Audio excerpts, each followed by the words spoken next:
15장 오늘은 29절에서 34절까지 말씀을 보겠습니다. 신약성경 282페이지 신약성경 고린도전서 15장 29절에서 34절까지 말씀을 제가 봉독해 드립니다. 만일 죽은 자들이 도무지 살지 못하면 죽은 자들 위하여 세례를 받는 자들이 무엇을 하겠느냐? 어찌하여 저희를 위하여 세례를 받느냐? 또 어찌하여 우리가 때마다 우리 형을 무릅쓰리요? 형제들아, 내가 그리스도 예수 우리 주 안에서 가진 바 내게 대한 나의 자랑을 두고 탄하노니 나는 날마다 죽노라.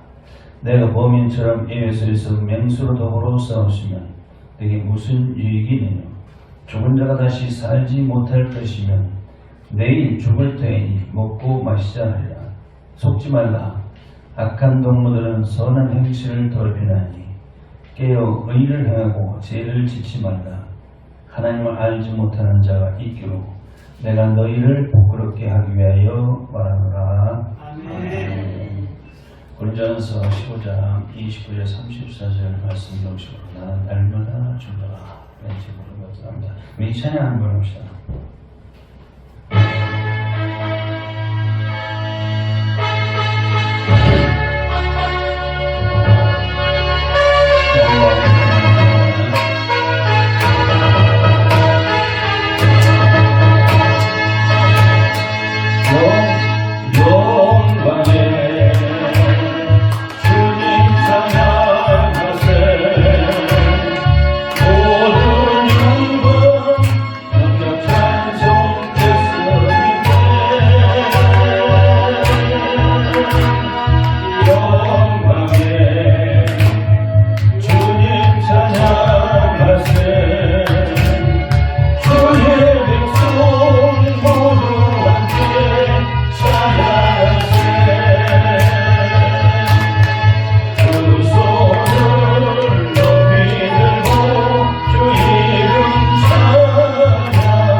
서로 인사합시다. 옆에 주님 부활 내 부활, 주님 부활 내 부활, 주님 영광 내 영광, 주님 영광 내 영광. 성령 충만합시다. 인사합니다. 성령 충만합시다. 한번 더 갑시다. 주님 이름으로 축복합니다. 주님 이름으로 축복합니다. 아멘.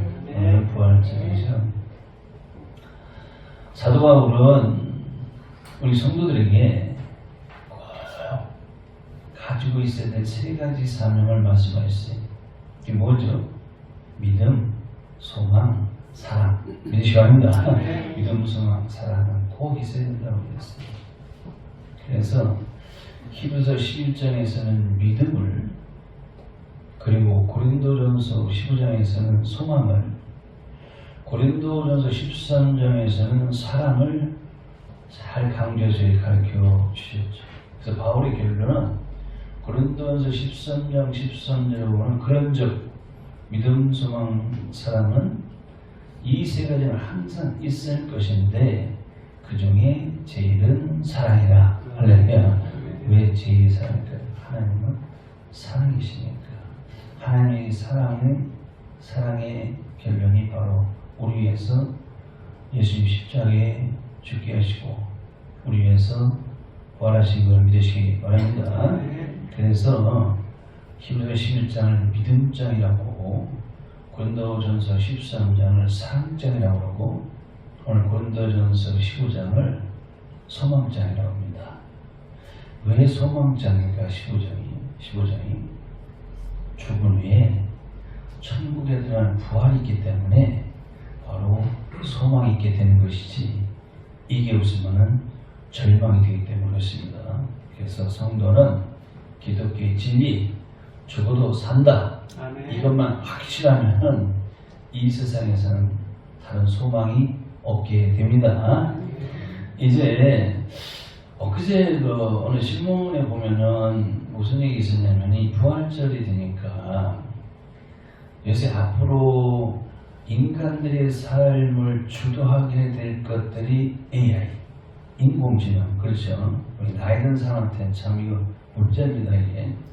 그리고 챗봇 GPT라고 이제 들어보신 뉴스에 이제 인공지능인데, 여기에다가 죽은 사람이 부활이 가능한가 이거 물어봤어요. 물어보니까 대답한 거 요약하면은 일부 종교에서는 가능하다고 믿는다.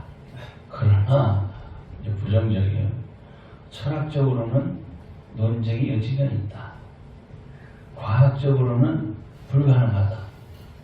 의학적으로는 이 생명체의 신체적 기능이 중지되면은 다시 살아날 수 없다. 이렇게 대답했단 말이에요. 그러니까 결국 예수님의 부활을 부정하고 희미하게 만들고 사람들에게 아주 흐려버리는 그런 대답이 나왔어요. 우리의 믿음은 히브리서 11장 1절에 믿음은 바라는 것들의 실상이요 보지 못한 것들의 증거니 그랬어요. 믿음은 모든 세계가 하나님의 말씀으로 지은 줄을 우리가 아나니 보이는 것은 나타난 것으로 말미암아 된 것이 아니니라 믿으시기 바랍니다. 그래서 우리는 과학을 믿는 게 아니에요. 우리 믿음은 과학이 아니에요. 우리 믿음은 철학이 아닙니다. 우리 믿음은 의학이 아니에요. 그런데 성령의 감동으로 기록된 이 하나님의 말씀을 영감이 없는 사람들이 지식적으로 모아놓은 그것들을 인공지능에다 다 입력시키는 거예요. 그래가지고 그 인공지능이 뭐예요? 믿음이 있어요. 소망이 있어요. 사랑이 있어요. 영감이 있을 턱도 없죠. 그런 기계가 제대로 된 대답을 할 수가 있겠습니까? 지금 더 문제는 그런 기계에서 수십 초 만에 설교집을 뽑아낸다는 거예요. 요새 쉽게 설교를 하려고 설교 한 편 좀 작성하려면 준비하려면 목사님은 다음 월요일부터 일주일 내내 실험하는 거예요. 한 편을 준비하기 위해서 그만큼 기도하고 또 말씀을 묵상하고 성령의 감동을 받아서 말씀을 준비해도 부족한데 첫 기계에서 뽑아 수십 초 만에 뽑은 그 설교 가지고 한다면은 그 영감 없는 그런 지식적인 설교 한다면은 앞으로 젊은 목사님들 특별히 그걸 선호한다는 거예요. 어떻게 될 것인가 참 걱정이 많습니다. 그렇죠? 그런 건 안 돼요. 예수님의 부활에 대해서는 사복음서에서 간단하게 나왔어요. 그런데 고린도 15장에서는 사도 바울에게서 자세하게 기록되어 있죠. 이 예수님의 십자가 죽으심과 부활은 인류 역사상의 가장 지상 최대의 위대한 사건인 걸 믿으시기 바랍니다. 그런데 예수님이 이제 부활 승천하셨죠. 바울 당시 이제 30년이라는 세월이 흘러갔어요. 그런데 당시 교회에서 예수님의 이 부활이 희미해져 버려요.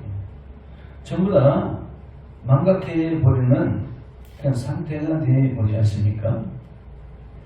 사실 인간은 이 감격을 쉽게 잊어버리는 건망증이라는 게 있다는 겁니다. 건망증하게. 그래서 아무리 감격한 일이 있어도 얼마 있으면 다 잊어버려요. 지금 우리 8.15 해방 그 기쁨, 감격과 기쁨도 지금 78년이 흐르니까 힘이 돼져 버렸어요. 무감각해져 버려요. 우리나라에서 그 6.25 동란은 얼마나 비참한 슬픔과 고난의 사건입니까? 그것도 그냥 희미해져가지고 요새는 반공의 이미지 아주 무감각해버렸어요. 한국에 대해서 전부 다. 그 어떤 그 누군가 제게 카톡을 보냈는데 벌써 그런데 난 요새 받았는데 우리나라 대한민국 사람들은 상광, 일무, 인류가 있다고 그래요. 이제 어느 외국인 기자가 유럽의 어느 기자가 여기서 수년 동안 기자 생활하다가 갔어요. 임무 마치고 여기 친구한테 그 카톡 편지를 보냈는데 거기에 대한 내용이 한국 사람들은 세 가지 미쳤다. 세 가지 빠져버렸다. 상광이라는 말은 미칠광천 세 가지에 빠졌다고 말이지.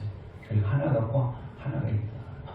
뭔가 그 전부터 이 코로나 시대에 보냈던 것인데 전 엊그제서 그런 것도 보내봤는데 이게 뭐냐면 우리나라 한국 사람이 뭐에 빠졌냐면은 스마트폰에 빠져있다는 거예요.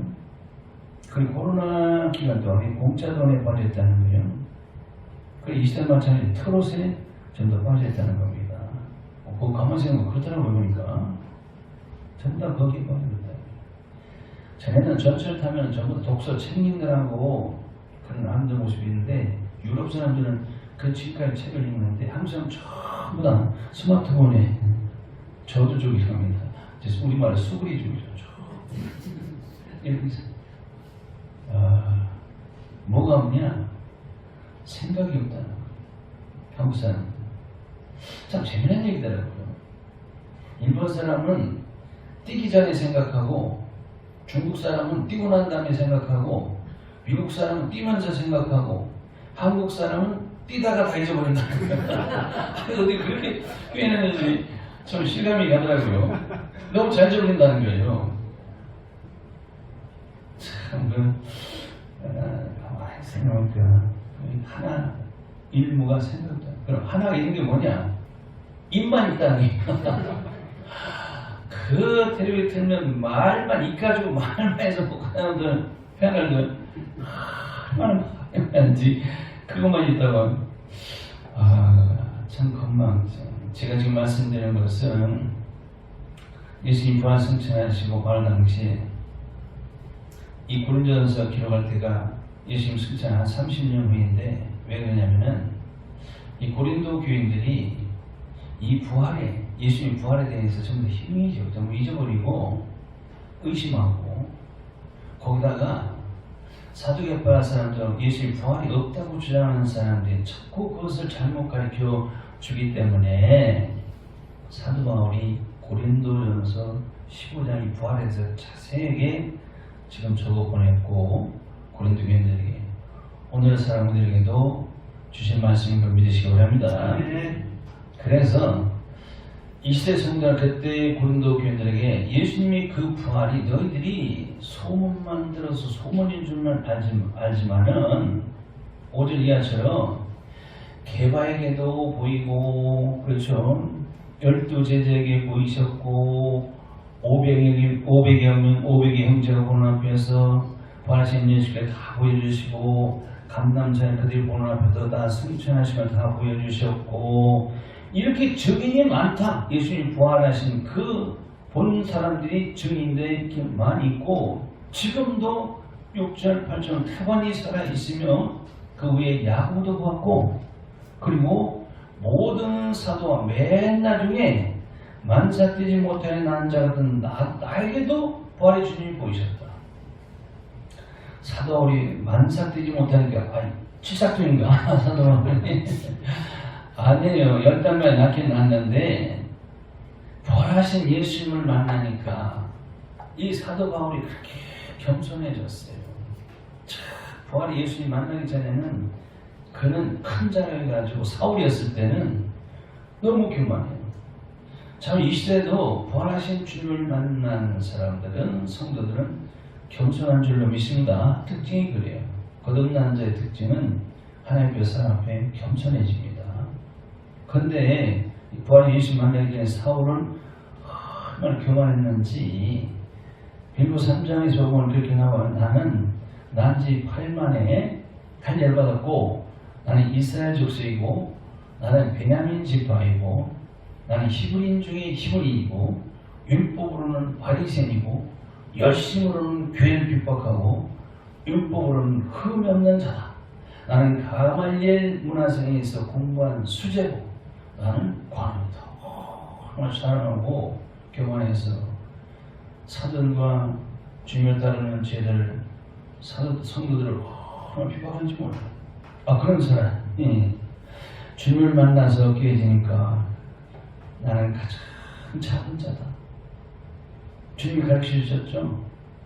너에게 높고 자라냐, 으뜸되느냐, 대고 자라냐, 그러면은 낮은 자가 되고 섬기는 자가 되고 종이 되는 지금 말씀을 사도 바울이 실천한 그런 사도가 되었다는 것을 우리가 깨닫게 되는데, 이제 고린도 교인들에게 자세히 가르쳐줘요. 여기 12절에서 15절까지 보면은, 그래서 그가 죽은 자 가운데 다시 살아나셨다 전파하려 오늘 너희 중에 어떤 이들 어째 죽은 자 가운데 부활이 없다 하느냐.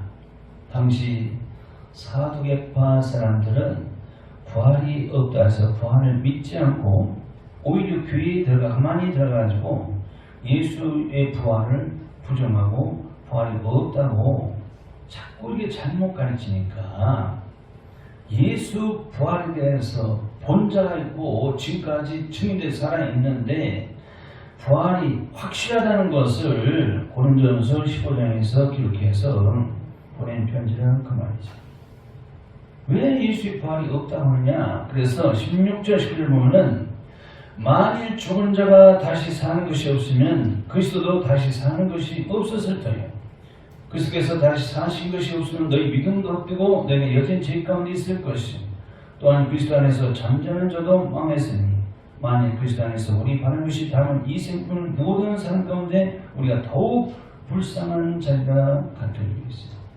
그러니까 하나님 종들과 우리 모든 성도님들이 예수님이 부활이 많이 없었더라면은 이 세상에서 예수를 믿는 자들이 가장 불쌍한 자들이라는 거예요. 왜냐하면은 예수를 믿다 보니까 자꾸 세상 것을 멀리하죠. 세상 즐거움을 자꾸 멀리하게 되죠. 그러다 보니까 친척도 친구도 자꾸 떨어져 나가게 돼요. 자꾸 멀어지게 됩니다. 예수를 잘 믿으면은 그렇게 돼요. 그러다 주일날에도 성취해보는 다음 달에는 전부 다 등산 가고 즐기고 먹고 마시고 온 사람들이 보글보글한데 우리 주일 지키느라고 그런 것도 못해요. 주나사나 교회 나와가지고 주여 이름 부르면서 기도나 하고 예배나 드리고 또 봉사나 해야 되고 그리고 있든지 없든지 쪼들리면서 또 하나님께 드려야 되고 그러다 보니까 세상 사람들에 비하면 참 불쌍한 자들이 바로 우리들이에요. 이 짧은 인생에 어렵게 이렇게 고생만 하다가 죽어서 우리에게 부활이 없다면, 우리의 천국이 없다면 얼마나 우리가 불쌍한 자입니까? 그런데 20절에 그러나가 나옵니다. 그러나, 그죠? 20절에 이 그러나가 중요해요. 그러나라는 말은, 단어는 역접속사로 해가지고 앞에서 한 말을 180도 바꿀 때 쓰는 말이 그러나라는 단어입니다. 20절에 보면 그러나 이제 그리스도께서 죽은 자 가운데 다시 살아 잠자는 자들이 천열매가 되셨도다 그랬어요. 이 잠자는 자들이 죽은 자들과 마찬가지입니다. 그러니까 예수님께서 하늘 아래 이 세상에서 죽은 자들 가운데서 부활, 다시 살아나신 것이 천열매가 된다는 것인데 예수님께서 창조 역사대로 죽은 자 가운데서 처음으로 살아나셨다는데 그 천열매라고 하는데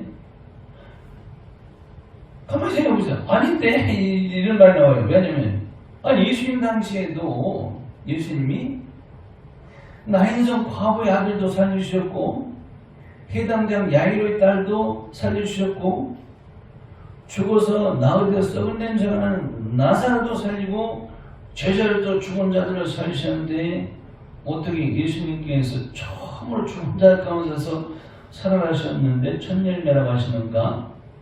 이상한데? 그런데요, 나인성 과부의 아들이나 해당장 야이로의 딸이나 나사로는 다 죽었어요. 살아났다가 또 죽었어요. 그런 부활이 아니라 예수님께서 죽으셨다 다시나 살아나신 것은 영생 부활입니다. 영생 부활. 영생 부활을 지금 말씀하는 거예요. 저 여러분들도 영생 부활에 참여한 자인 걸 믿으셔야 합니다. 그래서 첫 열매가 되신 주님. 그래서 이제 첫 열매를 생각해 보셔야 돼요. 이 과일나무를 심었지 않습니까? 그래서 3년 만에 과일나무의 열매가 첫 열매가 열렸어요. 참 그때 기쁘다고 그러죠. 그래서 첫 열매가 열렸다는 것은 그 다음 해에는 두 번째, 세 번째 똑같은 열매가 이제 맺게 된다는 예고편과 똑같아요. 예고. 그렇습니다.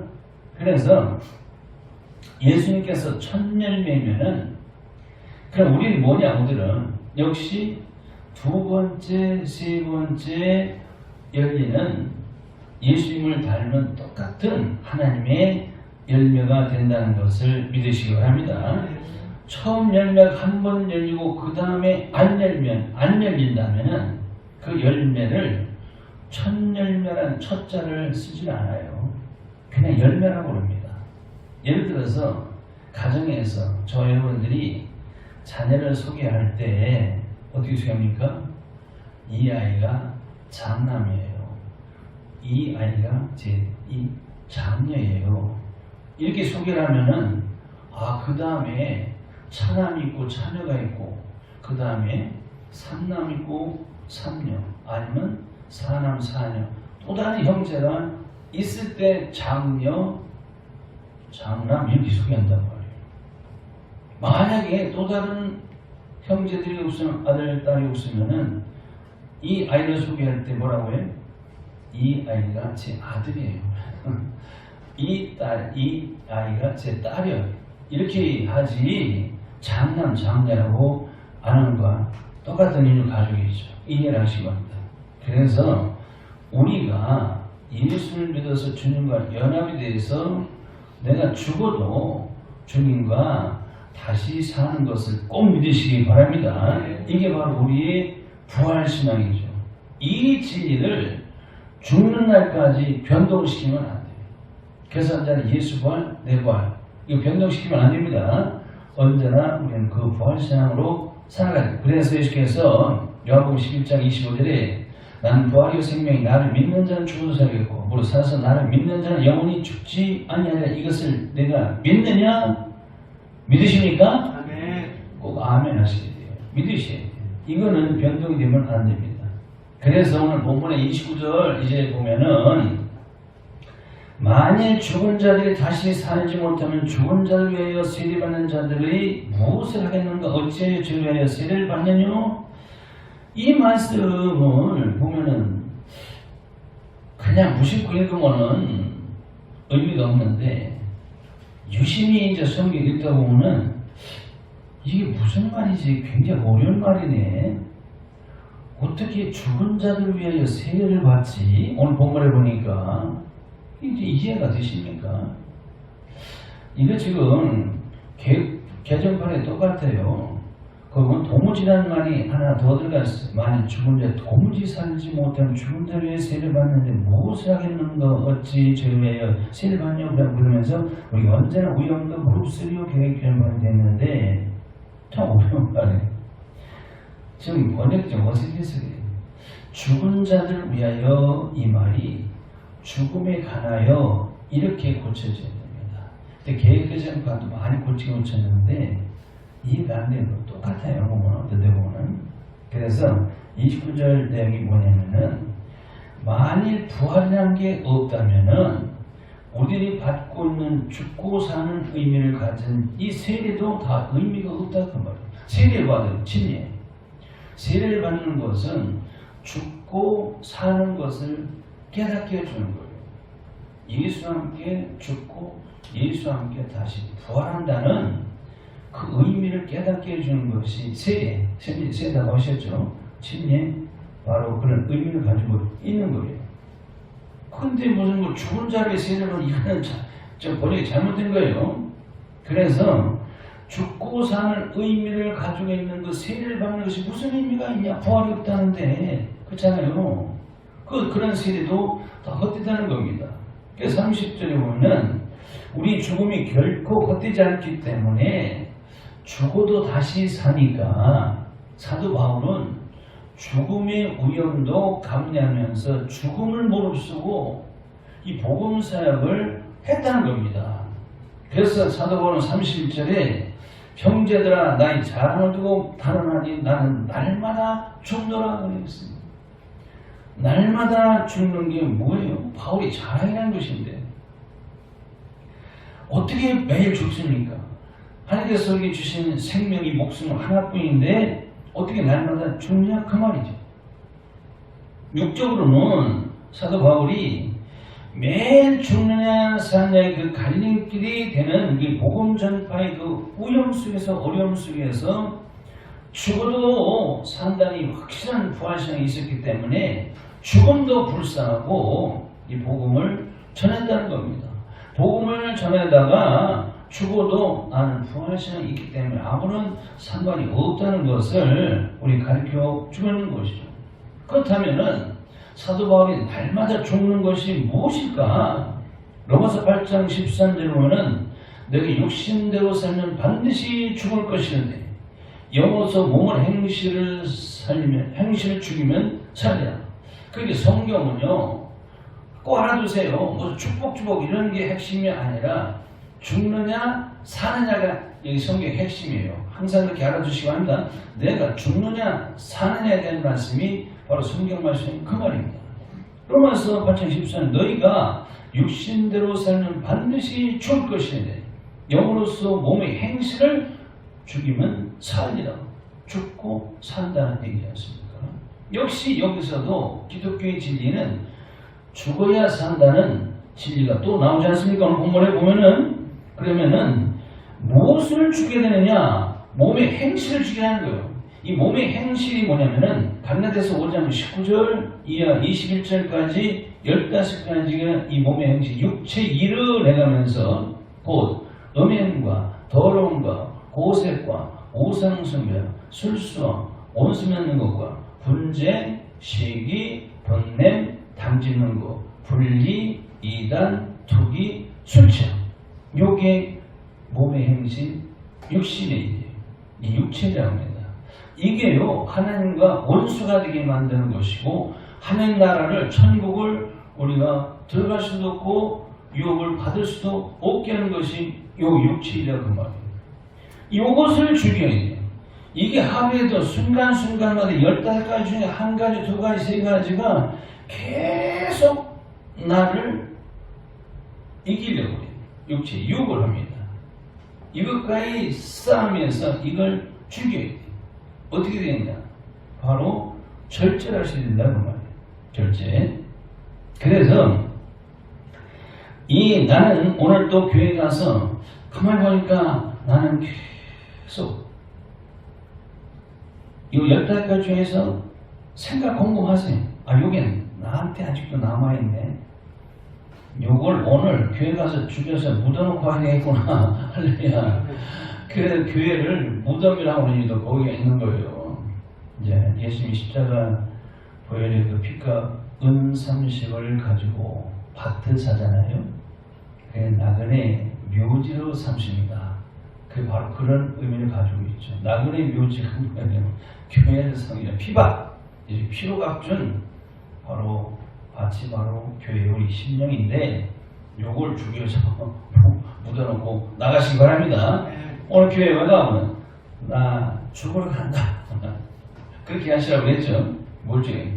음행, 더러움, 고색, 술수, 원수면, 분쟁, 시기, 분냄, 원수면인 거, 뭐 이런 거, 이단, 투기, 수치 요거를 그냥 죽여서 묻어놓고 새 사람이 되어 나가시기 바랍니다. 그렇게 하라는 겁니다.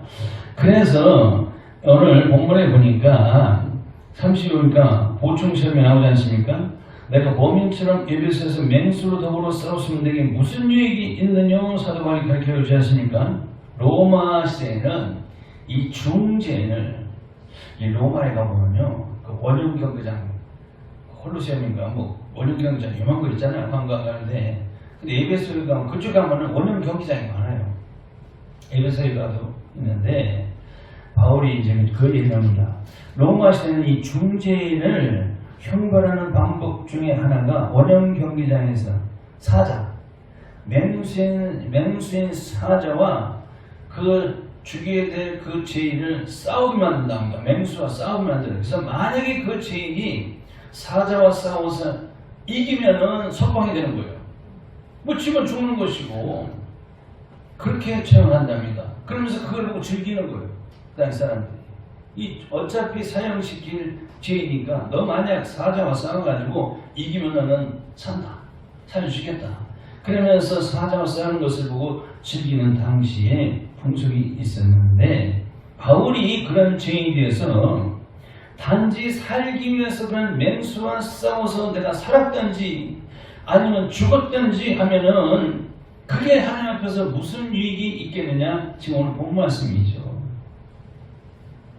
지금 여기서 이 바울과 싸우는 이 맹수는 그런 사자가 아니라 우리가 사도행전에서 바울이 1차, 2차, 3차 로마 전도에 쭉 보면은 얼마나 바울을 핍박하고 상한 맹수처럼 사자처럼 그렇게 괴롭히는 그 짐승 같은 방해하는 사람들을 지금 의미합니다. 그런 맹수 같은 사람들과 이 복음 사역을 해서 생과 사를 넘나드는 그런 싸움을 했으니까 내가 거기서 이겼으니까 나는 하나님 앞에 유익이 있다는 사실을 가르쳐주고 있죠. 그냥 살려고 내가 죄인 돼서 그 사자와 함께 싸워서 내가 이겼다 한들 하나님 앞에서 무슨 상이 있고 무슨 유익이 있겠냐? 그런 얘기죠. 죽어본들 또 무슨 유익이 있겠냐? 그 말씀이죠. 32절에서 그러니까 나도 30절 죽은 자가 다시 살지 못하면 내일 죽을 터이니 먹고 마시려 하리라 하겠다. 저도 그래요. 부활이 없다면 천국이 없다면 저도 아유 뭐 예수 믿긴 뭘 믿어 그냥 세상에 즐기고 먹고 살지 이렇게 할 수가 있겠죠. 사도 바울이 그래요. 부활이 없다면은 내일 죽을 터인데 그냥 먹고 마시고 즐기라 이렇게 나도 하겠다는 거죠. 왜? 사두개인들이 부활이 없다고 자꾸 주장하고 그들 말대로 자꾸 속아가지고 부활이 없는 그런 신앙을 가지고 사는 사람들이 있기 때문에 그래? 그럼 부활이 없다면 어차피 죽을 것이니까 그들 말대로 고생하며 살면 못하겠느냐? 얼마나 억울한 인생이 되겠느냐? 그러니까 그냥 세상 사람들처럼 먹고 마시고 즐기다가 뭐 죄를 지면 어떠냐? 살다 죽으면 끝나는데 그렇게 살다 죽어버리지 이런 말입니다. 이거는요 내일이 없이 내세가 없이 살아가는 본능적으로 살아가는 그런 사람들을 의미하는 것인데 바울은 이렇게 계속 부활과 내세 초점을 맞춰 강조하고 있는 겁니다. 그러니까 부활이 확실하니까 사도 바울은 지금 32절에서 속지 말라는 겁니다. 속지 말라. 부활이 없다고 하는 자들의 말에 속지 말라는 겁니다. 이 시대에 인공지능 AI가 챗봇 GPT라는 것이 인공지능이 그렇게 애매하게 그 부활에 대한 말씀을 희미하게 또 부정적으로 그렇게 전한다 할지라도 그런 것에 속지 말라 그 말이죠. 그런 것을 가지고 전해서 예수님이 그 부활을 흐리게 만들고 희미하게 해서 믿지 않게 하는 자들이 바로 악한 동물들이다. 오늘 본문에서 가르쳐주고 있지 않습니까? 그런 자들이 바로 계시록 21장에서 거짓말하는 자들이고 계시록 22장에서 거짓을 좋아해서 지어내는 자들, 지옥에 떨어지는 자들이 바로 그런 자들이라 경고를 하신 것이죠. 이런 자들이 32절 말하는 선한 행실을 더럽히는 자들이라는 겁니다. 선한 행실이 뭐냐면은 예수님이 그 부활을 믿고 전하는 것이 선한 일이에요. 이 일을 더럽히는 자들이 예수 부활을 안 믿고 방해하는 악한 동물아 그 말이죠. 그들이 봐 친구들이라 그 말이죠.